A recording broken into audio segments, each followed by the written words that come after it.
हरे कृष्णा, हर हर महादेव।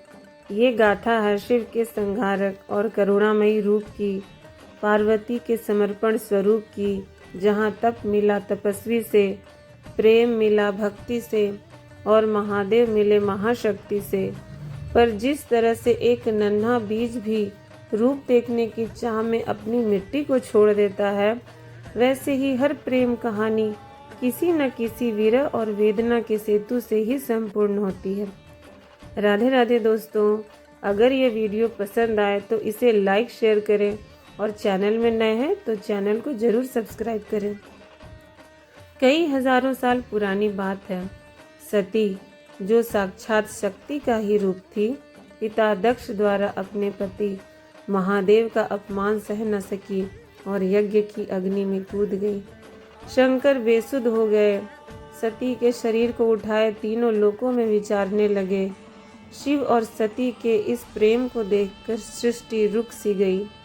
मानो ऐसा लगा जैसे सती ने नहीं, संपूर्ण सृष्टि ने देह त्याग दिया हो।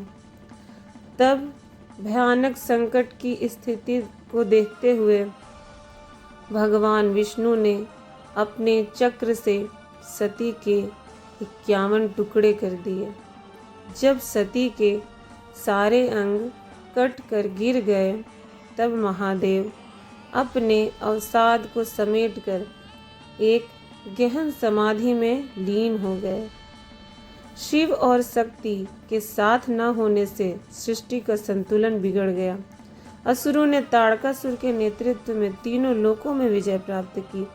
ताड़कासुर को हराना नामुमकिन था, क्योंकि उसने वरदान मांगा था कि उसका वध केवल महादेव के पुत्र के हाथों ही संभव है, क्योंकि वो जानता था कि माता सती की मृत्यु के बाद महादेव अब दूसरा विवाह ही नहीं करेंगे। ताड़कासुर के आतंक पर पूर्ण विराम लगाने के लिए शक्ति को जन्म लेना होगा। उनका और महादेव का पुत्र ही इस दानव का अंत करेगा। तो देवताओं ने कहा, परंतु कब, ये तो महादेव ही बताएंगे। महादेव समाधि में लीन थे। युग बीत रहे थे और देवताओं की चिंता बढ़ती जा रही थी। शक्ति के 107 जन्म हो चुके थे। आखिर वह क्षण आ गया जब 108वें बार सती का पुनर्जन्म हो रहा था। ये है पर्वतराज की पुत्री देवी पार्वती। सभी देवता प्रसन्न थे। पार्वती बचपन से ही शिव की आराधना में लीन हो गई थी, और जैसे नदी स्वयं सागर की ओर बढ़ते जाती है, वैसे ही पार्वती की बढ़ती हुई श्रद्धा उन्हें कैलाश ले गई। उन्होंने कहा, महादेव। निरंकार को स्वप्न में देखने वाली पार्वती साक्षात अपने ओंकार को देख रही थी। महादेव ने कहा, पार्वती, मैं आपके मन की जिज्ञासा और हृदय के भाव को जानता हूँ। महादेव ने पार्वती के प्रश्नों का उत्तर प्रायश्चित से दिया। महादेव ने कहा, सच का द्वार भीतर से खुलता है और तप उसकी कुंजी है। बिना उसके आप सच तक नहीं पहुंच सकती। 12 वर्षों के घोर तप के बाद माता पार्वती के पास सारे उत्तर थे। यह भी कि वह स्वयं शक्ति का रूप है। तपस्वी और तपस्विनी का मिलन तय था, पर उसमें एक बाधा बची थी। माथे मुकुट सजे सोने के हार, मखमल की धोती, चंदन की खुशबू से लिपटे कुमार। मेरी पुत्री ने अपने लिए कितना योग्य और सुंदर राजकुमार चुना है। आज इसकी साक्षी समूची सृष्टि होगी।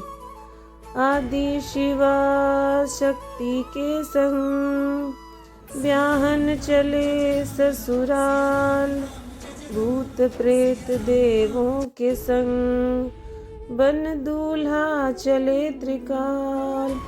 शंभो, ओ शिव जी बिहाने चले, हाँ शिव जी बिहाने चले, पालकी सजाई के भभूति रमाई के हो राम।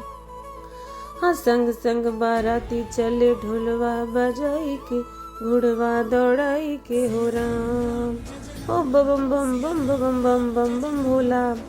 आगे आगे शंकर बाबा, पीछे भूत प्रेत चले, ब्रह्मा विष्णु धर्मराज और इंद्र गरुड़ समेत चले।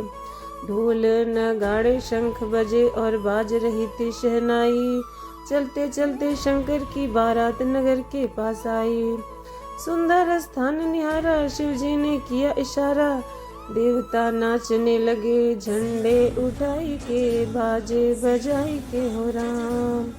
हाँ शिव जी बिहाने चले, पालकी सजाई के, भभूति रमाई के हो राम। हाँ संग संग बाराती चले, ढोलवा बजाई के, घोड़वा दौड़ाई के हो राम। ओ बम बम बम बम बम बम बम बम बम बम भोला। शिव और उनके बारात के इस रूप को देखकर मैनावती डर गई और अपनी चेतना खो बैठी। माँ पार्वती ने कहा, माँ, हे पशुपतिनाथ, इसमें कोई संदेह नहीं कि आप दिव्य स्वरूप के स्वामी हैं, पर अपनी इस भक्त के लिए देवों को श्रृंगार करने का सौभाग्य दें। अंततः वह क्षण आया, सती की श्रद्धा शिव की साधना से जीत गई। उस रात उत्सव में कोई नहीं सोया।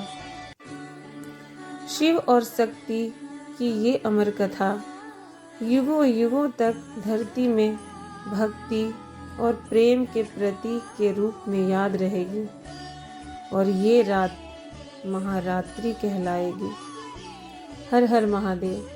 अगर ये वीडियो अच्छी लगी तो चैनल को लाइक करें, शेयर करें और सब्सक्राइब जरूर करें और कमेंट में हर हर महादेव लिखना ना भूलें। धन्यवाद। हर हर महादेव।